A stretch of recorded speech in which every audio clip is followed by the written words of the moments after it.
Coucou, je suis Julia. Je suppose que beaucoup d'entre vous jouent d'un instrument de musique. Moi, je joue du piano et pour être honnête, je suis assez bonne à ça. Je m'améliore d'année en année et ça me fait un peu peur. Je vais vous dire pourquoi. J'ai commencé à prendre des cours de piano vers l'âge de 5 ans. Bien sûr, c'était l'idée de mes parents parce qu'à cet âge-là, je ne connaissais pas grand-chose à la musique. Mais étant enfant, j'ai été très curieuse et active. La plupart de mes activités ne duraient pas longtemps parce que je perdais rapidement de l'intérêt pour elles. Alors j'ai d'abord pensé que jouer du piano était sans doute quelque chose que j'allais faire juste 1 semaine ou 2. De toute évidence, ce n'était pas le cas. Quand ma mère était plus jeune, elle a aussi appris à jouer du piano et elle est même devenue très douée. Elle avait même l'intention d'aller en Europe pour essayer d'entrer dans un conservatoire chic à Vienne, où elle pourrait devenir la meilleure, probablement au monde bien sûr. Mais elle a rencontré mon père, a choisi une licence de droit dans la fac où il étudiait et je suis née quelques années plus tard. Elle jouait de temps en temps pour ses amis et sa famille, ou même à des concerts universitaires, mais ça n'allait jamais plus loin. C'est peut-être pour ça qu'elle a insisté pour que je continue à jouer, même quand je me suis lassée au bout de quelques mois. Comment t'expliquer? C'est juste que je n'aimais pas trop ça. L'autre chose, c'est que mon premier professeur de piano était tout simplement épouvantable. Elle était si vieille qu'elle semblait jouer de cet instrument depuis son invention. Elle était aussi très méchante et avait l'air de penser que me crier dessus après chaque erreur était un bon moyen de me faire aimer ses cours. Quand j'ai essayé de m'en plaindre auprès de ma mère, elle m'a dit que son professeur de piano à elle la traitait encore plus mal et que c'était la seule façon de maîtriser le piano. Je ne crois pas l'avoir cru à l'époque et je ne la crois toujours pas aujourd'hui. Quand j'avais environ 11 ans, j'ai eu un nouveau professeur qui était beaucoup plus gentil, mais je suppose qu'il était trop tard.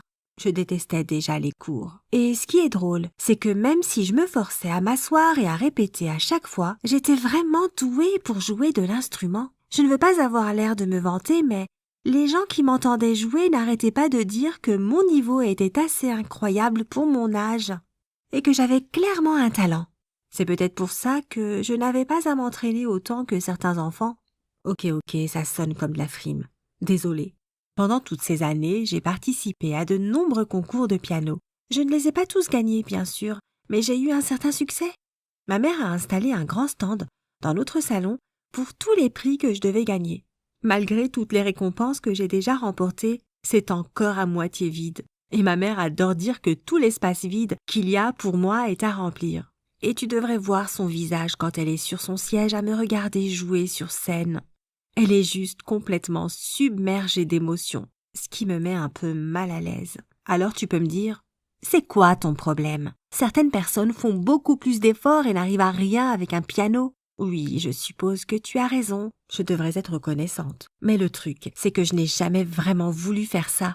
Ma mère a tout planifié. Après le lycée, je vais au conservatoire en Europe comme elle était censée le faire. C'est du moins la conversation qu'on a tous les 2 mois et elle a l'air sûre à 100% que ça va se passer comme ça. Bien sûr, j'ai essayé à maintes reprises de lui dire que je ne suis même pas sûre d'aimer jouer du piano, mais elle sourit et dit que ça c'est juste que je suis paresseuse et que je serai reconnaissante pour tous ses efforts quand je serai grande. Et chaque fois qu'on parle, je la crois et je me sens un peu mieux après. Gagner des concours est agréable, bien sûr, mais cela ne me donne que quelques jours de joie. En même temps, il y a des choses que j'aimerais vraiment faire. Par exemple, notre école a une équipe de football féminine et j'adore le foot. Au début de cette année scolaire, j'ai rejoint l'équipe en tant que gardienne de but. J'ai commencé à m'entraîner et c'était probablement la période la plus heureuse de ma vie parce que, je faisais enfin ce que j'aimais. Inutile de dire que ma mère n'aimait pas ça. Elle ignorait tous les matchs qu'on jouait et elle ne demandait même pas quel était le score. Il y a environ 1 mois, nous avons joué une rencontre très importante avec une école voisine. Nous avons gagné 2-0 et j'ai sauvé chaque tir encaissé par notre équipe. J'étais si heureuse. Mais à la toute fin du jeu, je me suis blessé le doigt.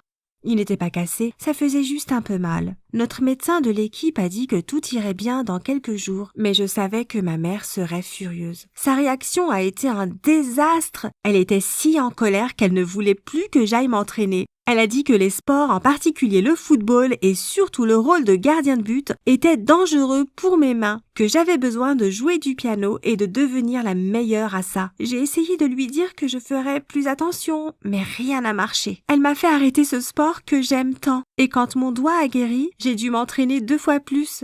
J'ai un autre concours de piano la semaine prochaine et je suis désespérée. Peut-être sais-tu comment sortir d'une telle situation? Merci de laisser tes conseils dans les commentaires et abonne-toi si tu veux être au courant d'autres histoires.